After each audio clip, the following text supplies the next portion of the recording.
안녕하세요. 세상을 이롭게 하는 일에 관심 많은 승무원쌤 김용숙입니다. 톡파원 25시 이찬원 씨가 다소 외로운 것 같다 하는 생각을 하게 됩니다.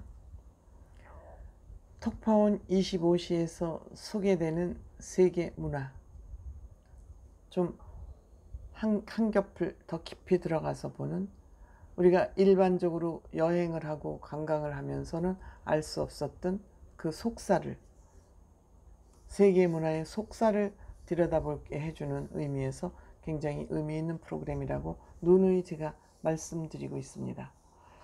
이번 주에는 건축학 개론이라고 해서 세계적인 건축물, 정말 역사의 길이 남고 누구도 넘볼 수 없을 만큼의 훌륭한 건축물들을 소개하는 그런 프로그램으로 진행이 됐습니다. 사실 이러한 것에 어떤 전문 지식을 전달해 주는 데는 이찬원 씨가 굉장히 역할이 컸었습니다. 이찬원 씨 워낙 공부하는 사람이고 예습하는 사람이고 하기 때문에 이찬원 씨의 역할이 컸었습니다. 그런데 언제부턴가 모르게 이찬원 씨의 역할이 점점 축소되고 있는 것 같습니다. 이찬원 씨의 그 아나운스먼트가 굉장히 그냥 스치듯 흐르는 대사로 그냥 흘러버리고 편집이 잘 안 되고 있는 것이 저는 안타깝습니다.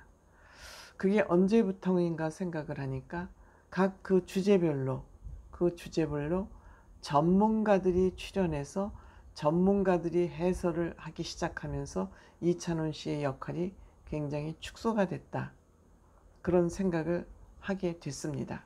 그리고 또한 전현무 씨가 이찬원 씨가 하는 얘기를 받아주지 않습니다. 사실 전현무 씨는 톡파원 25시의 메인 MC를 하고 있습니다. 가운데 앉아서 이쪽 저쪽을 다 감싸야 하는 그런 MC 역할을 하고 있습니다만, 전현무 씨에게 늘 제가 방송을 보면서 안타까운 모습은 전현무 씨는 출연자들을 배려하지 않는 그러한 MC입니다. 그냥 본인 얘기하고 본인 까불기에 바쁜 거 아닌가? 저는 그런 안타까운 상황을 다른 방송에서도 계속 목격하고 있습니다. 심지어는 어떤 경우에는 그 전현무 씨는 이찬원 씨를 등을 돌려서 앉아서 양세찬 씨하고만 얘기를 할 경우도 제법 많습니다. 이것이 왜일까 궁금합니다. 왜일까? 전현무 씨는 나름대로 본인이 상당한 내생남이라고 생각하고 있습니다.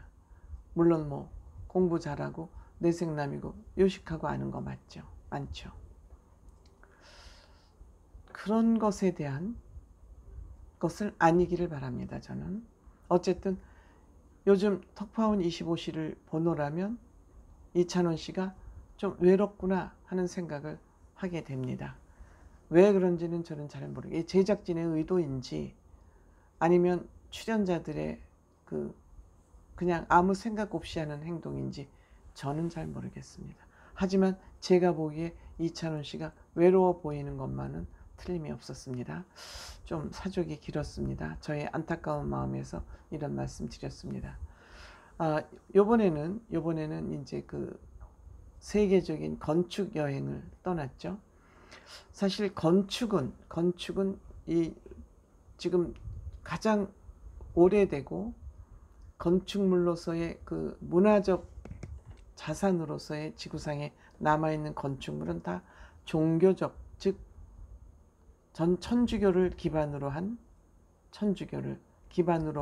건축물들이 대부분인 것 같습니다. 즉 성당 건물인 것 같습니다. 그 천주교가 서양에서 얼마나 절대적인 신앙이었는지는 그거는 제가 여기서 그 얄팍한 지식 가지고 얘기하는 건 우습고요.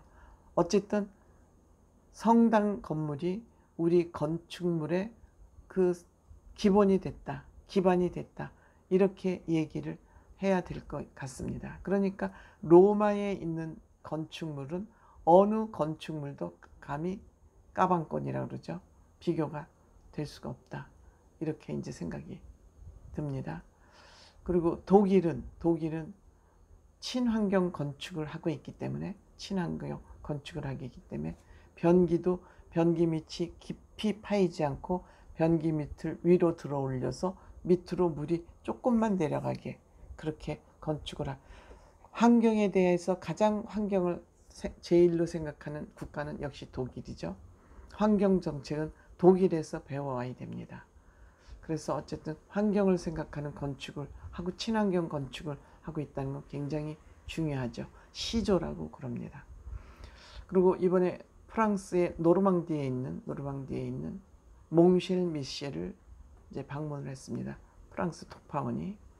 저도 이곳에 가봤는데 보니까 새롭더군요. 저는 그냥 가서 훅 둘러보고 그 속속들이 보지 않고 피곤해서 그랬는지 그냥 훅 둘러보고 그때만 해도 그렇게 사람이 많지 않았습니다. 사람이 많지 않고 저는 프랑스에 대한 기억이 별로 좋지 않습니다.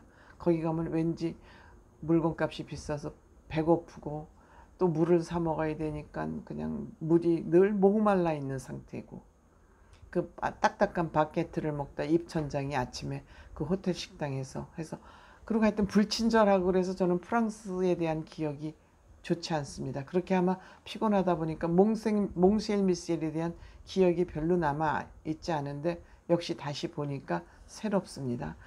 이 성당을 짓기 위해서 800년이 걸렸다는 게 놀랍죠. 1년에 400만 명이나 이것을 보기 위해서 방문한다니까 놀랍죠. 그리고 이제 또 이찬원 씨는 이러한 성당 건물을 지으면서 얼마나 많은 사람들이 희생이 됐을까. 즉 생명에 대한 이찬원 씨는 또 생각을 하는 거죠. 그거 보고 아름답다, 좋다, 멋있다 하는 그 저변에 얼마나 많은 희생자 위에 이러한 건축물이 탄생했을까.